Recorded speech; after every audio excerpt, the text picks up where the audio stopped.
Hey everybody, Shane here, daily-astrocat.com, and today is Thursday. It's the 30th of April, so here we go.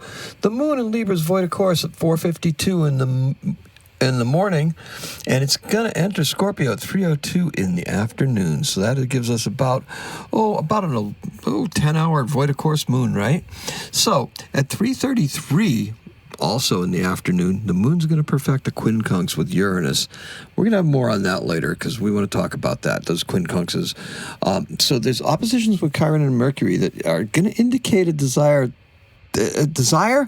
but we're not going to be able to follow through that effectively. Perhaps the timing's wrong, or other things took precedence, right? That always happens, right? Something's more important than something else, like this hair here, right? This astrology is more important than that stuff going all over the place. So anyway, look, that void of course moon kind of puts us in park, right? We're sitting there with the engine running. Well, look, yesterday's ideas may have encountered some challenges, and it's up to us to try to solve whatever those challenges were. Now, this is where the Scorpio Moon comes into play. We have to scratch around at the surface before we totally dive in. In Libra, the old Chiron-related pains, they seem to have resurfaced, right? So, in Scorpio, these wounds run much deeper, and they'll need to be addressed. Where that leads you will depend on your tribe. That's right, how you identify with others and everything like that. We will seem to be in an existential crisis that will make us feel like we want to belong somewhere, right? Yeah, that's something like that. A belonging crisis. So for some, that could be exploring the craft in some shape, way, or form. Or for others, it might mean something else entirely different, right? Because we're not really in that spiritual mode, but we could be missing it because of the beauty of just everything going on around us, spring and everything like that, right? So quite honestly, the answer that you're really looking for, there's something there, right? There's something that we're missing, and it's going to turn out to be something very potent. And the answer's probably staring you right in the face, but you just don't know it, right? Yeah, you have to just decide to start looking for it. And today's keyword is obscurity. It's almost obscure, but it's not obscurity. It's not like this obscurity not being famous. It's more like obscurity of, not being able to see exactly what it is. That's because kind of like the way the quincunxes work, right? Those quincunxes are considered to be inconjuncts. They're 155-degree angles. So it's basically way out there, but it's just, 155 degrees out there. So they say the planets that are in those positions are not communicating with each other. I've had it heard described as something that's just behind you that you can't really focus on and see. It's just out of your peripheral vision, but you can sense that it's there. That's a nice way to look at it. So there's something there, and with that moon hitting on Uranus and what did I say it was? Chiron. No, it's opposing Chiron and Mercury. Yeah, that's it. It is quincunx Uranus. So that would be Uranus and Venus. That's going to be quincunx. So we're kind of like missing that just a little bit because that's going to be in later on. That's going to be with the moon in Scorpio. So look, Taurus season continues to delight those of us who are making the time to stop and taste the goodies, smell the flowers, and touch the trees. Now, notice how I say making and not taking.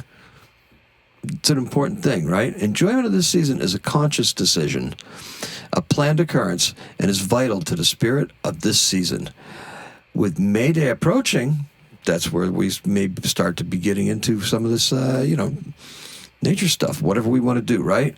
Some of it will be outside in groups, while others will be in the privacy of our own worlds. The intentions that we put forward will unite us globally, and as we envision a more just and verdant world. Today, we'll put our mettle to the test as we follow through on yesterday's ideas. Yeah, it's going to be challenging. There's going to be something that's going to be difficult to go through. And it's not going to be easy to start something, but it's going to be easy to take something we already started and try to advance it forward. The approaching breakthrough is going to be worth celebrating come tomorrow, meaning May Day. So the Libra moon is going to yield to the Scorpio moon, which will be full tomorrow. Oh, a full moon on May Day. Yes, indeed. And this moon is the flower moon. Now, by the way, there's another full moon in May. It's going to occur on the 30th. That's right, it's a blue moon. So, once in a blue moon, that's going to be tomorrow. Well, not tomorrow, but by the 30th. But it's going to be the whole month, so might as well just take advantage of the month, right? Once in a blue moon. So, what the cycle begin with that blue moon, the cycle of beginnings and culminations will return to their logical progression. So in other words, we had Aries new moon, but we had the full moon in Scorpio, which is actually in Taurus. Next month we're going to have a new moon in Gemini, and we will see that full moon full moon occur in Sagittarius. And then after that, it's going to be normal, just like that. It'll be Gemini, Sagittarius. Then it'll be Cancer. Then it will be the sign after Sagittarius, Capricorn, right? So we got Cancer, Capricorn, etc., etc., etc. So kind of interesting to be going along that way. So it flips for half the year, right? It always does. But it just seems like it flows a little bit better once we have those beginnings and culminations starting to match up. It seems like we're a little out of sync somehow because we're catching up. But this is going to give us a chance to really kind of do a little bit something more powerful, right? Because an Aries moon would typically culminate with a Libra moon, a Libra full moon.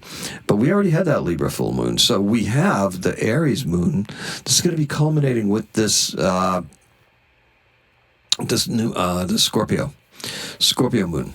So the Scorpio full moon. So this is going to be kind of curious, right?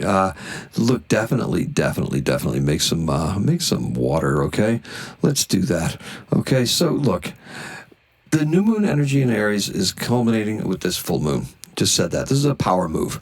Seeds that have been planted, they're being watered with the intensity of the full moon in Scorpio. And these roots are going to go deep and be remembered, because this is going to be a very important point in the chart come when the sun enters this next fall, right? So leave out your moon water. Prepare the house for the arrival of the new. Astrologically, this full moon lights up both our sky and our charts with powerful insight. Focus on what is unseen. You know it's there, but you haven't been paying it much attention. Everybody has something out there that isn't on the top of their mind right now. Figure out what that is and explore ways that you can strengthen that. So, in 1897, the English physicist and head of the Cavendish Laboratory, J.J. Thomson, announces his discovery of the electron in a lecture to the Royal Institution.